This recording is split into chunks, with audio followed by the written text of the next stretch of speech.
If you can't stick to a strategy and let other strategies have their turn while your strategy is in limbo, you don't have a strategy.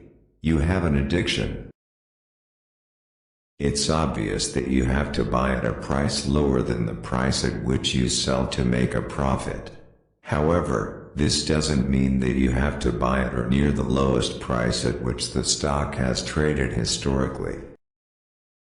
The trend is your friend. If you try to trade against it, the trend becomes your worst enemy. Human behavior hasn't changed and isn't likely to change much in the future.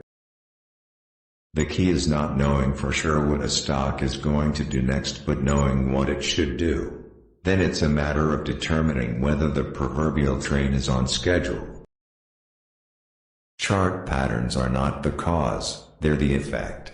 Human behavior hasn't changed and isn't likely to change much in the future. Savvy traders use price and volume analysis as a mechanism to time their trades, manage risk and increase the probabilities for profit. I would never bet on my fundamental ideas alone without confirmation from the actual price action of the underlying stock.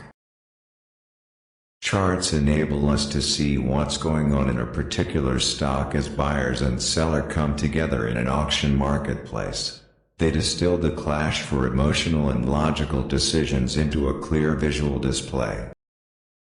During a market decline, the news is always filled with market gurus predicting the end of the world. Shut off the TV, close out the media and start looking for the next wave of market leadership, which is certain to emerge eventually. You must have a plan to sell and nail down profits when you have them. Let the strength of the market tell you where to put your money, not your personal opinion, which rarely is a good substitute for the wisdom of the market. Opinions mean nothing compared with the verdict of the market. When a market is bottoming, the best stocks make their lows ahead of the absolute low in the market averages. As the broader market averages make lower lows during the last leg down, the leaders diverge and make higher lows.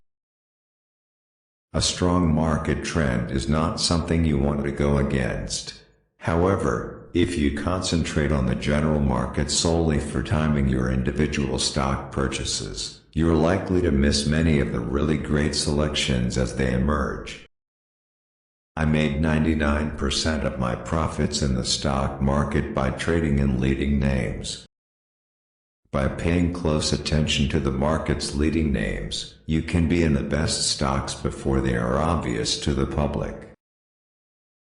The fact is, no matter how big or prestigious a company is, when fundamentals deteriorate, you never know how far the stock will fall.